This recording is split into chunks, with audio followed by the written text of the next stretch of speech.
Chers amis, pasteurs, serviteurs de Dieu, les anciens des églises, prédicateurs de l'Évangile, je vous salue et je suis très heureux de pouvoir partager avec vous ce moment dans la parole de Dieu. Bienvenue et nous espérons que le Seigneur vous aidera, vous édifiera et vous encouragera à mieux le servir, surtout dans ces derniers jours que nous vivons, comme nous avons parlé. En plusieurs fois, le Seigneur est à la recherche des hommes qui oseront payer le prix, qui oseront parler la vérité de l'Évangile. Donc, voilà le titre, le thème de mon message ce soir avec vous s'intitule « Comment devons-nous être connus ?» Nous, serviteurs de Dieu, pasteurs, etc. Comment devons-nous être connus? Nous allons lire 2 versets dans l'épître de Paul aux Corinthiens, la première épître, au chapitre 4. Nous allons lire les versets 1 et 2. Ainsi qu'on nous regarde comme des serviteurs de Christ et des dispensateurs des mystères de Dieu. Ici, l'apôtre Paul parle de lui et d'Apollos parce qu'il y avait un conflit parmi les Corinthiens. Ils étaient en compétition, certains étaient de Paul, d'autres d'Apollos et même de Céphas. Mais Paul va se servir de cet exemple entre lui et Apollos. Donc il dit qu'on nous regarde comme des serviteurs de Christ et des dispensateurs des mystères de Dieu. Du reste, ce qu'on demande des dispensateurs, c'est que chacun soit trouvé fidèle. Amen. Donc il y a 2 choses que nous voyons ici. Mais premièrement, avant de partager sur ces 2 éléments importants pour être un serviteur de Dieu, pour servir le Seigneur, ma question, premièrement, c'est qui êtes-vous? Un pasteur?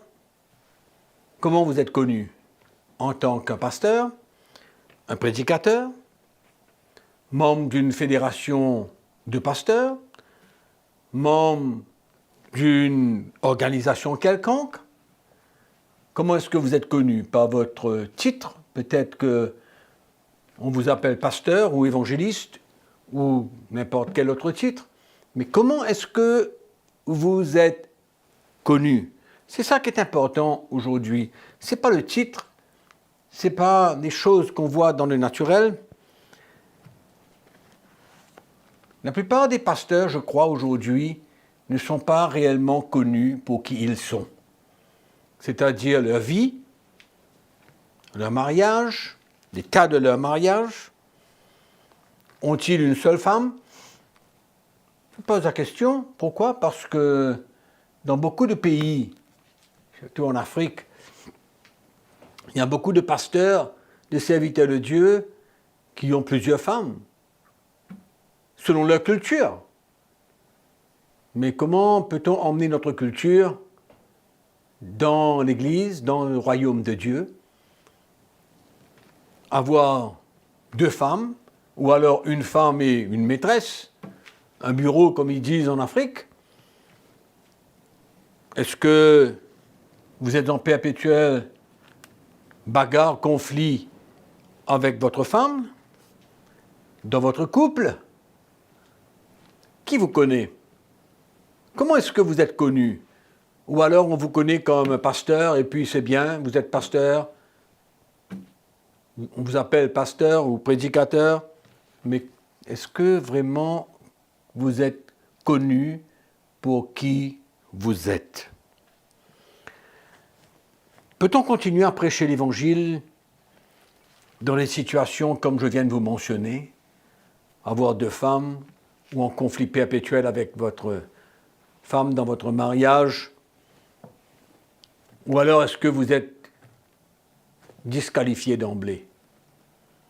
En tout cas, si vous avez 2 femmes, certainement vous êtes disqualifié d'emblée.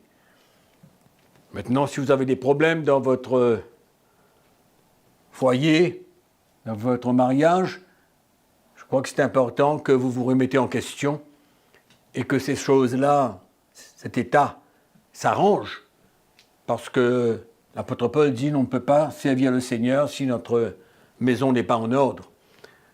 Donc cela nous disqualifie. Mais c'est pourquoi je crois aujourd'hui qu'il y a beaucoup de pasteurs qui sont appelés à se repentir et que le sang de Jésus-Christ puisse les laver, les purifier de leurs péchés.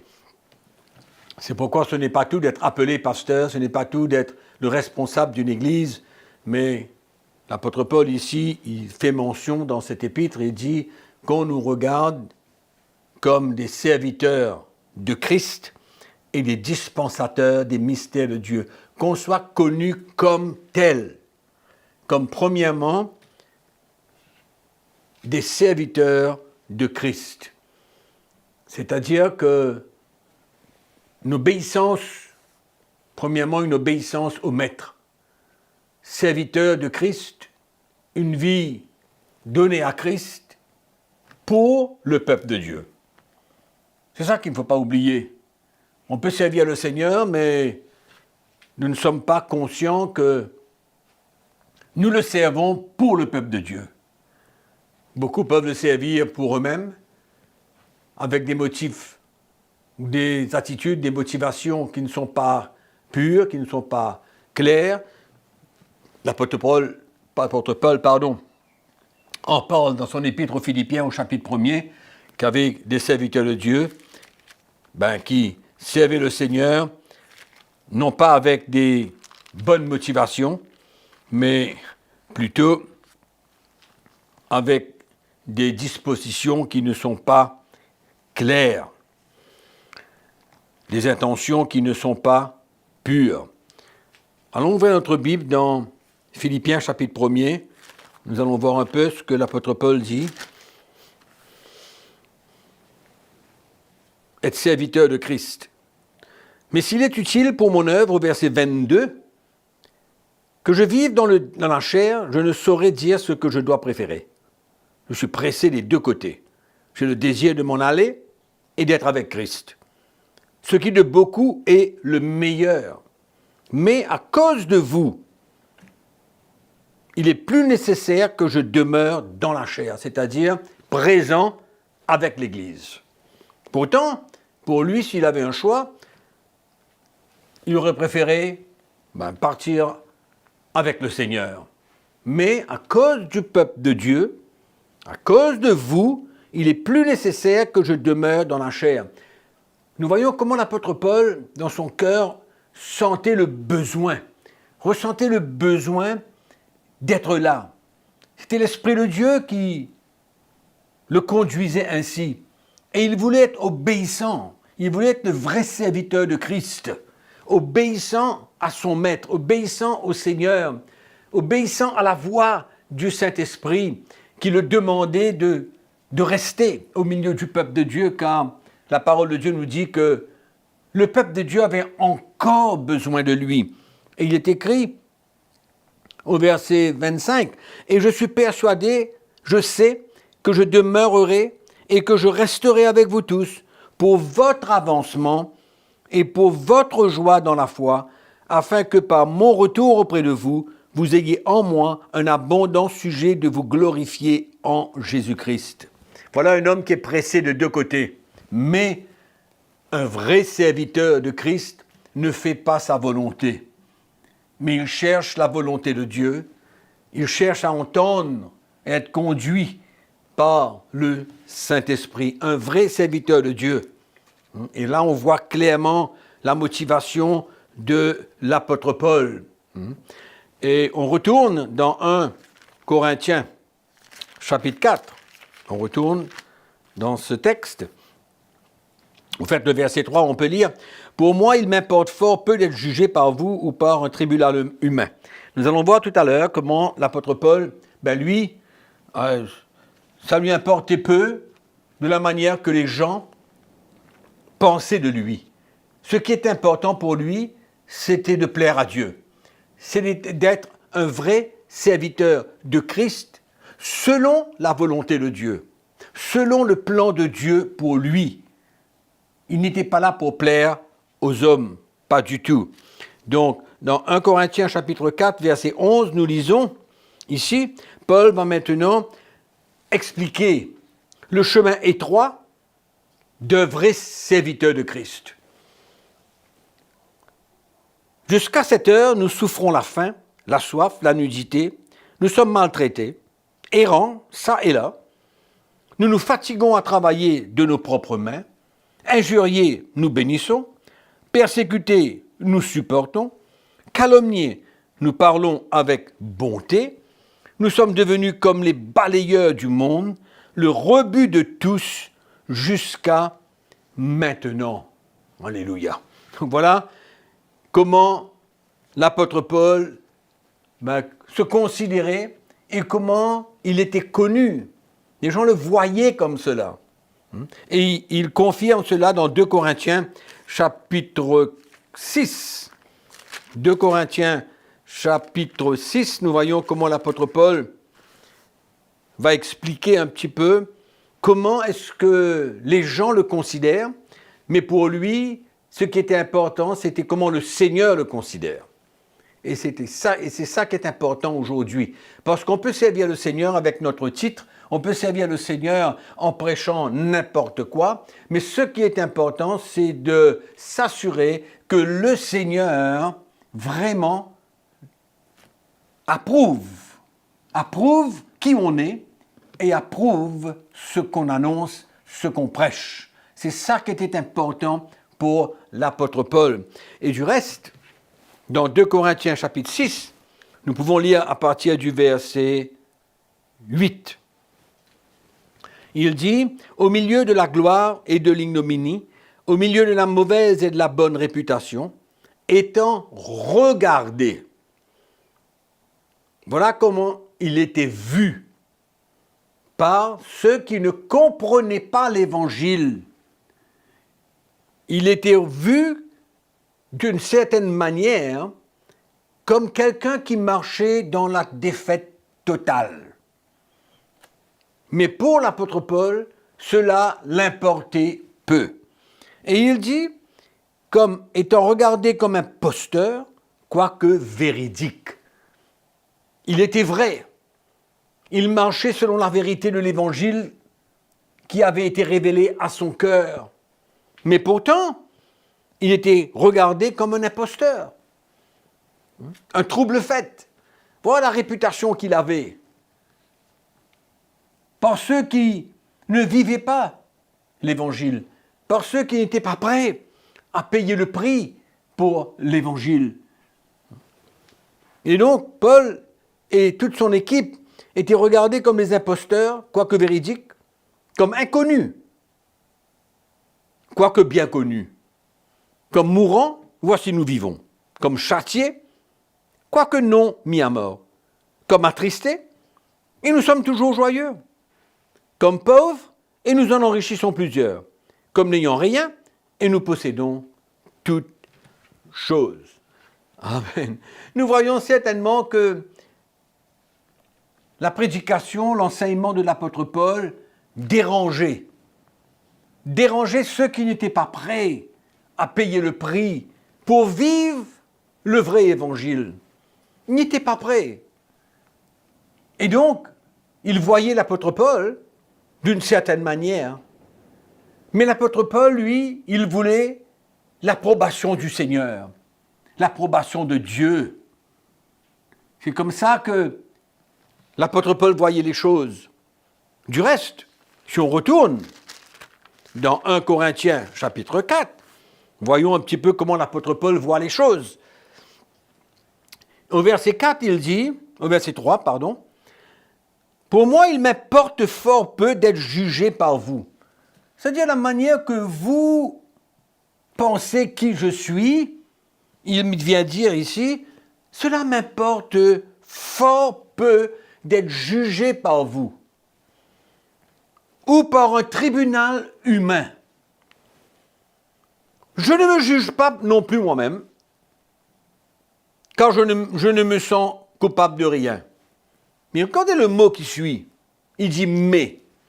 Mais, même si je ne me juge pas non plus moi-même et que je ne me sens pas coupable de rien, ce n'est pas pour cela que je suis justifié. Celui qui me juge, c'est le Seigneur. Amen. Celui qui me juge, c'est le Seigneur. C'est pourquoi les Corinthiens, dans leur désir charnel, la manière qu'ils vivaient, etc., ils étaient prêts à avoir une opinion sur Paul ou sur Apollos. Ils étaient prêts à avoir une certaine opinion d'eux. Mais Paul ici vient dire, moi, ça m'importe peu la manière que vous me jugez, que vous me voyez, c'est pas mon problème. Et même si je ne me sens pas coupable de rien, ben, c'est important que je sache que c'est le Seigneur qui me juge. Donc Paul voulait l'approbation du Seigneur. C'est pourquoi nous, les pasteurs et serviteurs de Dieu, nous avons besoin d'être reconnus par le Seigneur comme un vrai serviteur de Christ. Comme son serviteur. Pas un serviteur des hommes, non, mais un serviteur de Christ. Quel genre de réputation que nous avons? Quel genre de réputation que vous avez? Mais Paul, lui, il avait une vie droite, il était clair, il partageait l'évangile qu'il avait reçu de la part du Seigneur, et il savait qu'il était approuvé de Dieu. Et c'est ça que nous avons besoin de nous assurer, mes chers frères. Chers pasteurs et serviteurs de Dieu, ce n'est pas seulement d'être un pasteur, d'avoir un titre, mais c'est certainement d'être la personne que le Seigneur veut que nous soyons. Et ici, l'apôtre Paul, il dit, regardez-nous, connaissez-nous comme des serviteurs de Christ et des dispensateurs des mystères de Dieu. Donc, Paul cherchait l'approbation du Seigneur. C'est ça qui importait pour lui. C'est ça qui était important pour lui. Et là, nous voyons ici comment l'apôtre Paul, dans le chapitre 4, dont nous avons lu le verset 11, 12 et 13, comment il montre la voie aux Corinthiens, il montre la voie pour nous, les chrétiens. C'est pourquoi l'apôtre Paul, il pouvait dire, suivez-moi, soyez mes imitateurs, comme moi je suis Christ, imitez-moi, regardez à ma vie. Et Paul dit à Timothée, tu es venu avec moi, tu as vu ma vie, tu as vu comment j'étais, ma foi, tu as tout vu. Amen. C'est ça qui est important. C'est pourquoi la vie de Paul indiquait, montrer son intention d'être un vrai serviteur de Christ. Sa vie indiquait son intention d'être un vrai serviteur de Christ. Et, c'est-à-dire, pour le peuple de Dieu. Pour le peuple de Dieu, c'était ça qui était important pour l'apôtre Paul. Il ne prêchait pas pour lui, mais l'apôtre Paul obéissait à l'évangile. Ça, il n'y avait pas de doute. Il voulait être dans le plan de Dieu. Il voulait être ce serviteur qui était à l'écoute de son maître, qui était obéissant, et tout ce que le Seigneur lui avait révélé, il était prêt à l'annoncer. Amen. C'est ça qui était important pour l'apôtre Paul. Il montre la route, il nous montre le chemin, il montre la route aux chrétiens. Alléluia. Deuxième chose. Donc, premièrement, nous avions vu comment il dit qu'on nous regarde comme des serviteurs de Christ. Et la deuxième chose, il dit des dispensateurs des mystères de Dieu. C'est-à-dire quoi? Des dispensateurs de la sainte doctrine. La révélation de la doctrine même de Christ. Et dans le verset 2, il dit, du reste, ce qu'on demande des dispensateurs. Deuxième chose, il dit, dispensateurs des mystères de Dieu. Deuxième élément important. Mais puis il ajoute, il dit, ce qu'on demande de ces dispensateurs, c'est que chacun soit trouvé fidèle. C'est-à-dire quoi? La fidélité. Fidèle pour annoncer l'évangile et ne jamais s'écarter. Une fidélité, une poursuite de parler, prêcher la vérité, prêcher la saine doctrine. Pourquoi? Parce qu'il y en a qui commencent bien et il y en a qui ne terminent pas la course. Dans 2 Timothée chapitre 2, nous lisons un texte ici. 2 Timothée chapitre 2, dans le verset 15. Paul dit à Timothée, « Efforce-toi de te présenter devant Dieu, pas devant les hommes, devant Dieu, comme un homme éprouvé, un ouvrier qui n'a point à rougir, mais qui dispense. » Vous avez vu le mot tout à l'heure, nous sommes des dispensateurs des mystères de Dieu. Ici, l'apôtre Paul dit à Timothée, qui dispense droitement la parole de la vérité, d'être fidèle là-dedans, de ne pas écouter les gens qui prêchent n'importe quoi, mais de demeurer dans la saine doctrine. Plusieurs fois, vous allez voir dans les épîtres de Paul à Timothée, comment il l'exhorte à demeurer dans la vérité, dans la parole de Dieu, selon l'évangile que l'apôtre Paul lui-même avait reçu, et que l'apôtre Paul, il dit, c'est mon évangile, selon mon évangile, et il exhorte Timothée à demeurer dans ce qu'il a appris de lui, et de ne pas s'écarter, c'est-à-dire d'être des fidèles dispensateurs des mystères de Dieu, des fidèles dispensateurs de la doctrine de Christ. C'est tellement facile, avec tout ce qu'il y a dans le monde chrétien aujourd'hui, de s'écarter de la saine doctrine. C'est un fait. Donc nous avons vu comment plusieurs fois Paul avait averti Timothée, et 1 Timothée chapitre 4 verset 16, Paul dit veille sur toi-même. Paul dit à Timothée, veille sur toi-même et sur ton enseignement. C'est-à-dire dispenser la parole, dispenser, être dispensateur de la vérité. Il dit, veille sur toi et veille sur ton enseignement. C'est-à-dire, sois fidèle dans ce que tu as appris et ne t'écarte point de la vérité. Persévère dans ces choses qu'il dit, persévère dans ces choses. Dans d'autres mots, c'est quoi? Sois fidèle.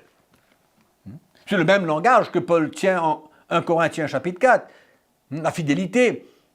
Il dit, persévère dans ces choses, car en agissant ainsi, tu te sauveras toi-même et tu sauveras ceux qui t'écoutent, le peuple de Dieu encore. Donc nous voyons comment l'apôtre Paul enseigne les Corinthiens, parle aux Corinthiens de la manière qu'ils doivent voir un serviteur de Dieu, et comme quoi ils soient aussi des dispensateurs de la saine doctrine. Paul dit la même chose à Timothée ici au verset 16 dans le chapitre 4 de sa première épître à Timothée. Donc mes frères, chers pasteurs, ce n'est pas tout d'être pasteur, ce n'est pas tout d'appartenir à une organisation, mais c'est important aujourd'hui que nous pouvons examiner notre doctrine vis-à-vis de la doctrine de Jésus et de la doctrine des apôtres. Très important. Examinons notre doctrine. Ne soyons pas ouverts à n'importe quoi. Non, pas du tout. C'est pas ça que Paul dit à Timothée ici. Il dit persévère dans la doctrine, dans ce que tu as appris.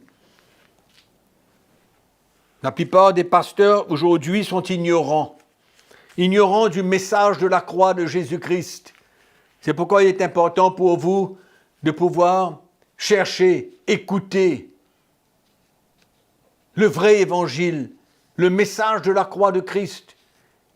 C'est ça qui a emmené l'apôtre Paul à accepter de vivre comme il décrit à partir du verset 11 jusqu'au verset 13 dans 1 Corinthiens chapitre 4 et dans 2 Corinthiens chapitre 10.